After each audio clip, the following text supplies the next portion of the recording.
Hey everyone, welcome to the channel. I'm Robert and today I'm going to be talking to you about why I feel Bitcoin is undergoing a major test right now, given the macroeconomic climate on its journey to adoption as both a safe haven asset as well as a mainstream currency. As you all know, there is so much going on in the globe right now with regard to a certain, and putting so much at stake for people's health and livelihood. And these are very, very uncertain times. Now, I have no intention of spreading fear or exacerbating anyone's anxiety. There's just so much FUD going on out there already, and my goal in creating this video is to provide a rational and thoughtful opinion with regard to the potential impacts of world events on Bitcoin adoption, and also how best to be prepared for a protracted economic recession, and specifically, is cash the king right now, or is it Bitcoin? But before I begin, let me state that everything in this video and all of my videos are strictly my own opinion and for educational and entertainment purposes only. I am not a financial advisor. As always, full disclosure down below. Now, with that out of the way, let's jump right into the video content. So from an adoption standpoint, how the worldwide pandemic all plays out will likely be very, very pertinent for Bitcoin. And I think this global event puts Bitcoin at a critical adoption crossroad on its journey to becoming a mainstream cryptocurrency and that safe haven asset that's been in the news so much lately. So as most people are aware, there's basically two tests of adoption that Bitcoin is trying to pass. The first test being for Bitcoin to become universally viewed as a safe haven asset and an investment store of value, at least to the same degree as gold and silver. And the second test is where Bitcoin makes itself useful as a mainstream worldwide currency that is used for everyday kinds of transactions and as a replacement for the current fiat monetary system. The question of Bitcoin as a safe haven is being discussed a lot all over the place on YouTube channels and the media, and people are making cases on both sides of the argument. It's an important topic because, as we just saw over the past week, we witnessed gold and silver, the most traditional safe haven assets, plunging massively along with the rest of the markets. And because of this, you might be able to make the case that this was actually good for Bitcoin, because what it did was it basically brought Bitcoin back to the safe haven table as it served to call into question, well, what is a safe haven asset anyway if it's not gold or silver? So in the weeks and months ahead, we may see big rallies and falls in the markets, and we also may begin to see some interesting decoupling examples like we have seen here, where Bitcoin is rallying pretty huge against the other markets, especially the stock markets on the green days, and it is holding or falling less and doing better than the other markets on red days. So after this virus is eventually over and the economy begins to rebound, there is most likely going to be some very interesting data to analyze and questions to answer regarding the comparison of Bitcoin versus gold, silver, bonds, and the stock market. And I think that this information is likely to be very eye-opening and may serve to sway more and more people to the realization that Bitcoin is growing fundamentally as both a viable store of wealth and a safe haven asset, and it belongs in both institutional and individual portfolios. So what about the second adoption test, where Bitcoin is used as a mainstream currency? Well, that's where recent and continuing events really play a huge role for Bitcoin's adoption, and these events are so impactful that this could be the catalyst that accelerates Bitcoin adoption to the mainstream in what I'm calling the tipping point scenario that essentially would drastically change people's interest and appetite for Bitcoin. The Bitcoin market, like most markets, likes to do the opposite of what the majority thinks. And despite a nice bounce in the Bitcoin price above the 200-day moving average at the time of recording here, I'd be pretty surprised to see Bitcoin just continue to rally all the way back up to its next level of support so quickly. Now, of course, that could happen, and it's certainly very possible, but I think the market will often tend to do what's the most painful for the majority, and with all the expectations of a price rally, given we are so close to the Bitcoin halving event in mid-May, most people are probably not expecting another giant leg down, which would exacerbate the already growing problem for miners who are about to receive half of the Bitcoin reward, which will already have a big impact on their break-even price. And since Bitcoin is still fairly correlated to the stock market, a continuing market plunge could temporarily drag Bitcoin quite a bit further down along with it if it's not ready to decouple yet from the traditional markets. So this could have a positive side effect of making Bitcoin more affordable to everyday people who felt that maybe they missed the boat on Bitcoin prices when they were at or above $10,000, and making it more possible for non-institutional investors to get Bitcoin at lower prices in the near term. But regardless of the Bitcoin price, there are much bigger factors at play here to consider from a mainstream adoption standpoint for Bitcoin. So while there are big efforts going on right now to provide vaccines and accelerate medical treatments to contain the spreading coronavirus, there's likely going to be a long, protracted amount of time before we are fully confident that this thing is under control. The headlines are not helping, and unfortunately we're going to rapidly see a declining snowball effect in the global economy as a result of the increased layoffs, businesses slowing down or even shutting down, and the impacts of all the government and central banks trying to rescue the economy by some of the craziest money printing schemes we have ever seen. And that could very likely have some big impacts on the economy, taking it out of the fragile state that it's already in, and create more attention subsequently for Bitcoin, potentially for everyday use. So why is that? So let's tie this thought together with respect to Bitcoin's adoption by the mainstream for everyday transactions. You got to ask, why don't people willingly choose to use Bitcoin right now, and what would make them want to use Bitcoin? Well, it all comes down to, what do people need to transact for basic things? Right now, if you asked most people in the developed world, do you need Bitcoin? They would likely answer no, certainly not for everyday use. Now, outside this whole pandemic mess, most people can use their credit and debit cards to acquire food, household supplies, and they can pay their bills and mortgages and at their online services with their traditional bank accounts. And sure, banks are a pain in the you-know-what to deal with. I was on the phone last night for 2 hours between my bank and Amazon regarding a legitimate purchase that I had made with my rewards points with my credit card, which was subsequently declined for suspicious activity. And I had to go through an entire rigmarole of having to return items and rebuy the items and do it like one at a time, so it didn't trigger these blocks that were put in place. So the unfortunate thing is that I am starting to see a side effect of that, where I had to repurchase these items, and I'm starting to already see elevated prices, which is a big problem and a concern, and more on this later. So these interventions that are supposed to be for my benefit are things I would gladly give up if I could just use Bitcoin without third parties getting in the way of my own transactions. But I don't want to digress too much here. The point is, aside from various annoying situations where banks will invade your privacy and ask you questions on how you got your money and what you plan to spend it on, etc., there really isn't a sufficiently burning need yet for most everyday people to acquire and transact in Bitcoin as a currency. But there is one thing that will absolutely create a burning need for Bitcoin, and that is inflation, and specifically hyperinflation. And what that would mean is a pretty big change and a pretty big need to use something other than everyday dollars.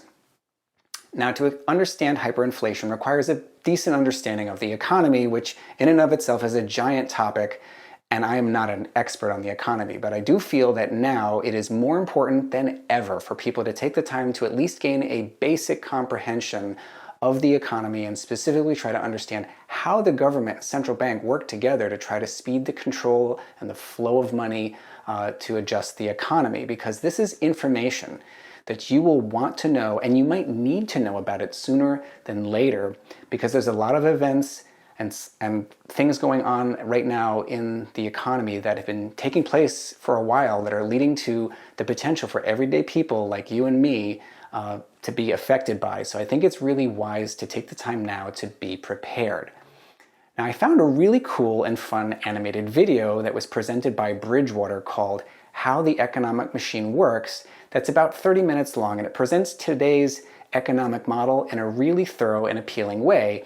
And I'll post the link down below, which I would highly encourage anyone to check out. It's really educational. It's a great way to understand how the government and central banks and their roles work in the control of the economy.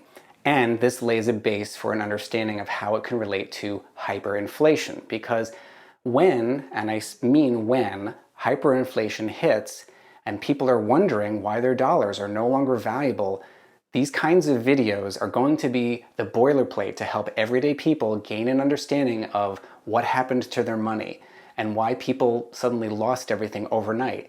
It's the same kind of problem that occurred in 2008 where credit default swaps brought down the economy in 2008. So again, I'll post that link down below. It's really cool, and I'd say it's almost required reading, especially for the youth of our country, so that they can form opinions and gain an understanding of why the current inflationary monetary models just don't work long term. So what is hyperinflation? Hyperinflation is when prices of goods and services basically rise more than 50% a month. At that rate, a loaf of bread could cost one amount in the morning and another price, generally a higher price, in the afternoon. And in some countries where this has occurred, you could expect to pay thousands of dollars for just one loaf of bread. It's a fiscal condition that begins when a country's government begins printing money to pay for its spending. As it increases the money supply, this can cause traditional inflation. But instead of tightening the money supply to stop the inflation, if the conditions exist where the government cannot tighten the money supply and the government instead continues to print more money, then this situation drives a very negative spiral where everyone eventually sees there's just too much currency sloshing all around and prices begin to skyrocket. And once consumers realize what's happening, they expect continued inflation.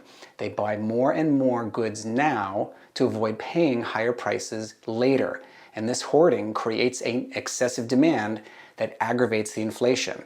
And it's even worse if they stockpile goods and create shortages. So hyperinflation generally follows a period of deflation, which we're about to go through right now. It's as a result of the global economic situation unfolding. Deflation happens basically when everyone stops spending and businesses slow down, people get laid off, and the economy retracts to a point of recession, potentially severe. And of course, the government steps in to try to use all of their available tools like money printing to try to reignite and restore balance in the economy. Governments will print money whenever they need to spend more money than they actually have available. They do so by basically adding debt to the balance sheet by borrowing money from the central bank who prints the money. They hand it over to the government to spend, and they issue bonds, which is a promise to repay the money on a particular schedule over a period of time and at a particular required rate of return. But balancing the economy through money printing and controlling interest rates has many inherent risks, especially when A, interest rates are already at zero, and B, when they've printed too much money, sending the debt ceiling to an enormous bubble that can't ever be repaid because the future taxes that are expected to repay them would just need to be so far beyond what's reasonable. And with rising prices and inflation as a result, this essentially starts a big, giant negative cycle that usually spells the end of that particular currency. Now, many will heavily debate this topic, and for those thinking, well, this can't happen to the US dollar, it's the world's reserve currency, it is important to remember that if you do research some of the history of fiat currencies, that pretty much all fiat currencies have gone to zero. And some will continue to argue that today's economic model and machine is different, that the structure of today's existing banking systems have changed and they're better than the ones that failed in the past. And further, people argue that there were problems with deflationary currency policies, like when the US dollar was tied to gold back in the 1970s during the gold standard. But the problem was and continues to be that governments want to spend more than they have. So they need a way to do this by controlling the flow of money and by printing money and leveraging interest rates to try to control the economy. But we cannot ignore the very real situation that exists with the amount of debt and money printing that is going on right now to try to save the economy from spiraling into a disastrous situation. And I don't think that people are aware of just how severe this debt problem truly is. And it's just become a whole lot worse as a result of the 3 to 4 trillion that the US government is negotiating on a loan, and potentially many more billions from other governments across the globe as a result of the global pandemic. So here you can see the amount of debt that was added to the federal balance sheet as a result of the 2008 financial crisis. And while this chart isn't exactly linear, you can see that the debt is going to be added to this federal balance sheet, and it could double the height of what we see on this graph alone. The current debt on the US balance sheet is approximately $23.5 trillion I mean, take a look at this chart showing the US government debt from the last 25 years. The curve here looks pretty crazy to me, and I am by no means an economic guru, but it's no surprise that people much smarter than I am have been saying there is basically no way to unwind this. And the debt that we have now is double what it was just 10 years ago. And the US government is currently negotiating a plan to print anywhere from 1 to over 2 trillion in additional economic stimulus, and that's just in the United States alone. So not surprisingly, we're seeing that the global pandemic is causing governments all across the globe to try and do everything that they feel they can financially to stave off the inevitable economic downfall by injecting printed money into their systems in copious amounts. And speaking of doing everything they can, do you remember in my last video when I said governments will invent new tools? Well, this just crossed the headlines in the middle of preparing this video. A plan was just hatched by a member of the US Congress that proposes to mint 2 1 trillion platinum coins that the Federal Reserve will then be required to purchase. And this is how they plan to fund this. This automatic boost to Communities Act would be a money-financed fiscal program which no additional US debt would be issued, supposedly. Instead, the program would be funded directly from the Treasury using its legal authority to create money via coin seigniorage, which is a statutory delegation of Congress's constitutional power of the purse. The mechanics of this funding approach would be as follows. The Treasury Secretary would direct the US Mint to issue 2 1 trillion platinum coins under this legal authority. Congress would direct the Federal Reserve to purchase the newly issued coins at full face value.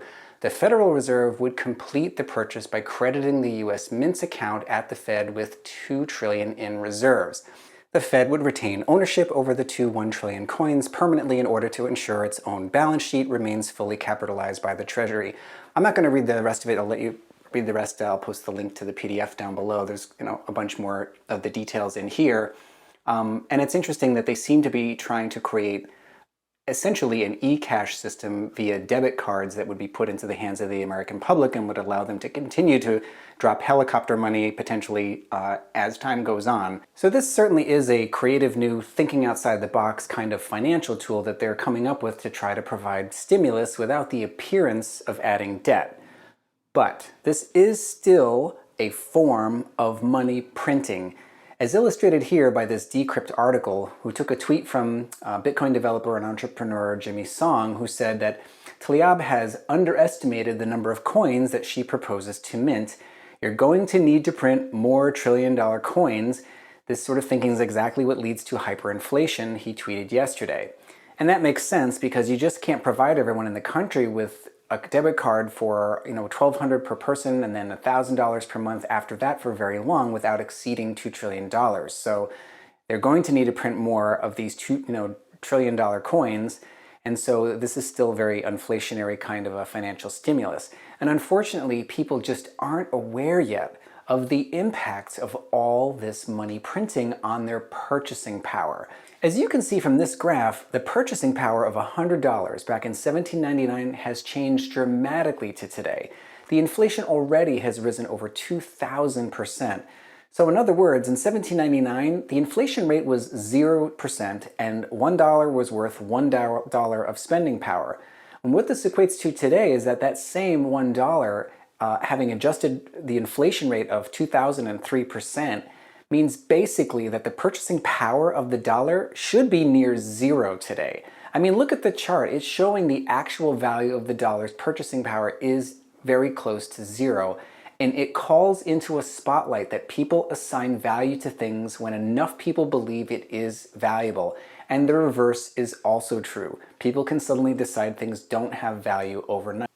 And what people may not understand is that, generally speaking, this is kind of how deflationary currencies are designed to work. That they are just become devalued, unfortunately, very slowly over time, kind of by design, so that you really don't notice the slow loss of purchasing power until it reaches some huge critical mass where everyone takes notice.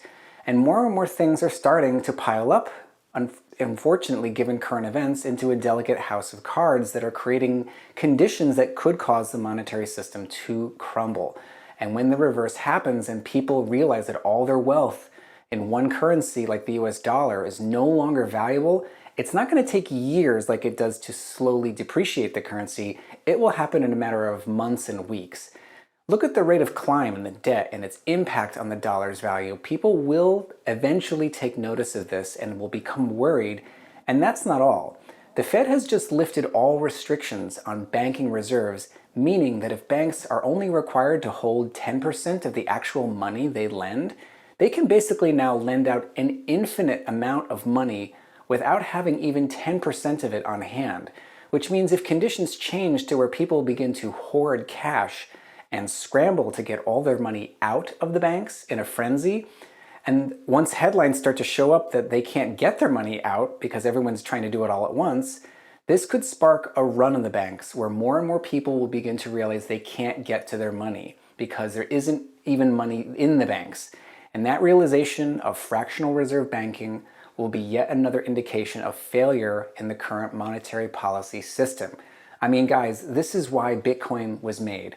For people who say that Bitcoin was made for criminals, I would say that when you put the power of government and control of money in the hands of people that can do whatever they want, things that would be a crime for any normal person to engage in, despite whatever the best intentions, then who are the criminals that we're talking about here?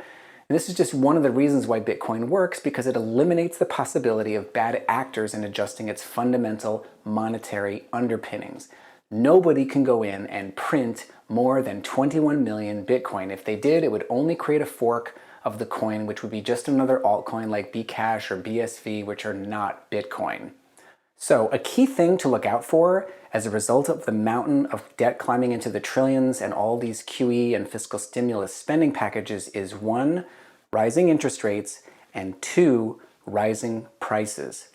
I already talked about one of the ways that hyperinflation starts with price escalation as a result of diminished purchasing power to the excessive money supply, and also when people start to catch on one after another to the realization that their purchasing power is just not anywhere near what it should be from years ago, then a result of that herd-like mentality realization, it creates a frenzy to buy and hoard more. And we're already starting to see some examples of that, which will cause supplies to diminish and producers to raise prices in a cycle that can begin to spin and spiral out of control. Another way that hyperinflation could potentially start is in the credit and the debt markets.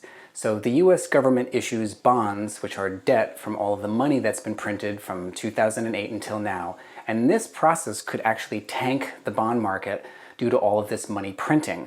Now, one way to look at how this could happen is to look at China's interest in keeping the US dollar high. China is an export-driven country that sells a huge percentage of its supply to the United States, and it receives a lot of US dollars for the exports it sells to the US. This money has to go somewhere, and the US debt has traditionally offered China a safe haven for its value of US dollars, which it buys in the form of treasury bonds.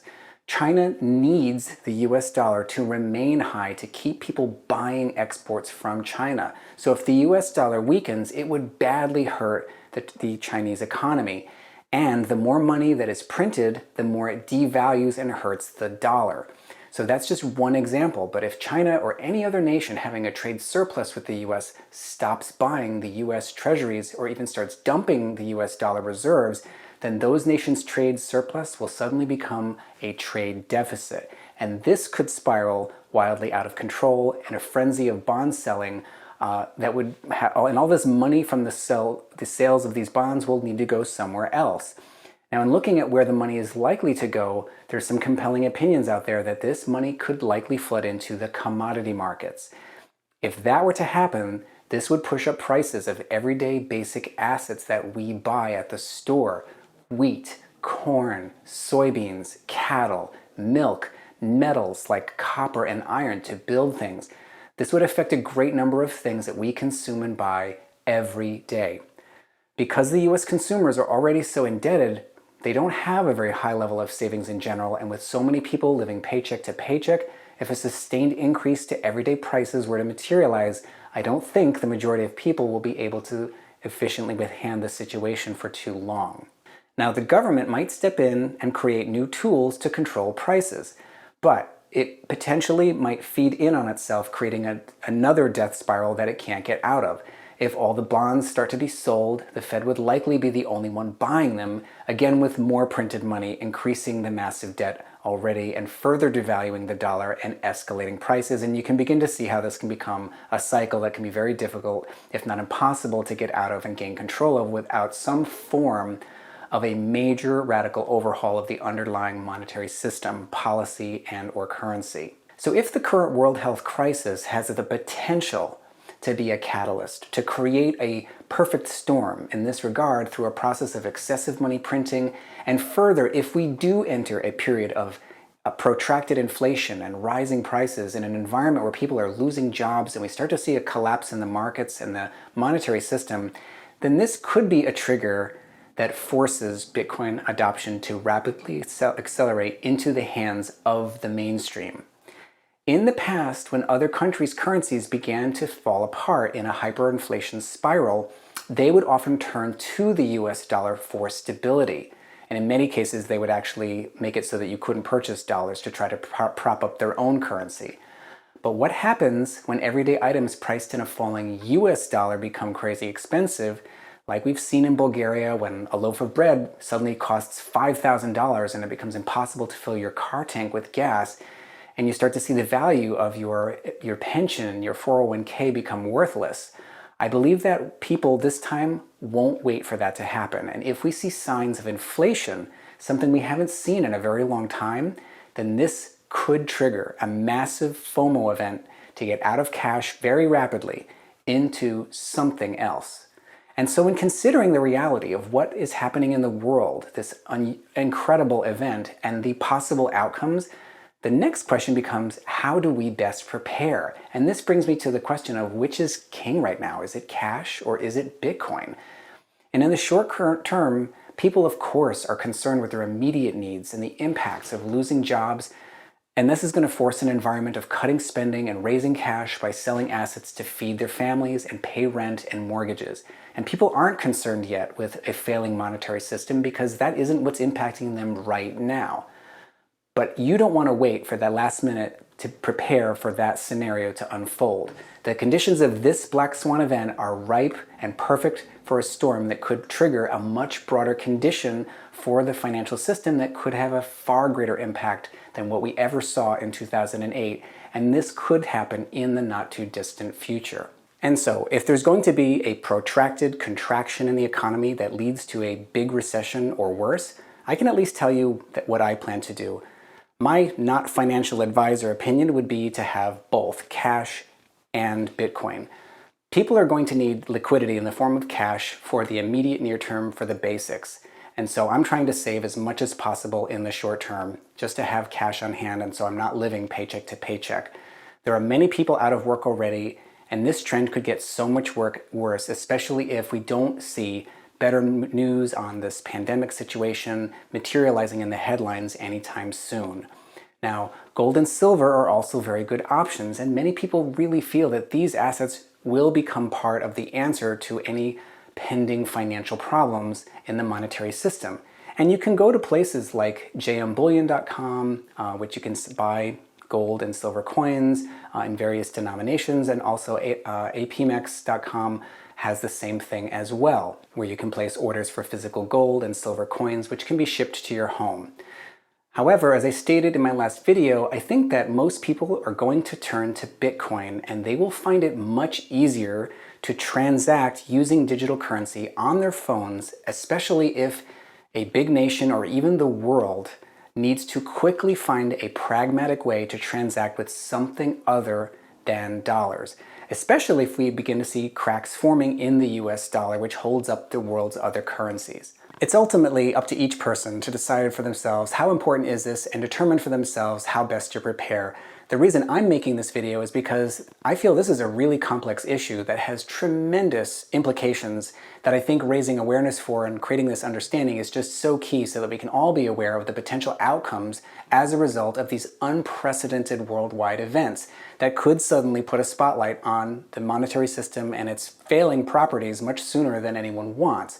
And I don't want to personally be unprepared. I think it's a good idea to be aware of what the options are and available to us now to get prepared. So if you're new to Bitcoin and maybe you've been thinking for a while about acquiring some, maybe now's the time to think about looking into opening up a Coinbase account and going through the steps of linking in your traditional bank and buying a little bit of Bitcoin if you can afford to do so with some discretionary funds. In the process, you'll learn what it's like to download a Coinbase wallet, how to convert from fiat currency. Maybe you can help a friend or family member by showing them the ropes once you've learned how to do it yourself and see just how easy this really is. And then you can transact in small amounts between each other to get used to it. It's really not that hard. The more people that become facile with cryptocurrency before a crisis starts, the easier it's going to be for everyone to move forward with the needs and requirements of any monetary system in a future world where we have no other choice. The most important thing that I hope comes across is that you lose nothing by being aware of the possibilities, and that it's important to take responsibility for yourself now. It's a good idea to save as much as you can and plan ahead for the worst case. If the worst case doesn't happen, well then fantastic. You're going to be that much more prepared for the future, and hopefully you've learned a few things about how crypto works along the way. But if the global events do stress the economy to the point of monetary policy failure, which will happen at some point anyway if history is to be any guide, then I think that you'll be glad that you took action now to do at least something about it. So in closing, please keep in mind these are just my opinions. My goal is not to spread fear or raise anxiety, but rather to start a dialogue and convey awareness on some pretty complex issues that are out there right now and could be exacerbated as a result of the current macroeconomic climate. Thank you so much again for tuning in. I would love to see some comments below and get some discussion going on if you think we are near the tipping point of a perfect storm kind of scenario as a result of this economic climate that could cause hyperinflation and accelerate Bitcoin's adoption in the mainstream. And how do you plan to be prepared? I wish you all to please stay healthy and safe out there. Wash your hands often, and I'll catch you all in the next one.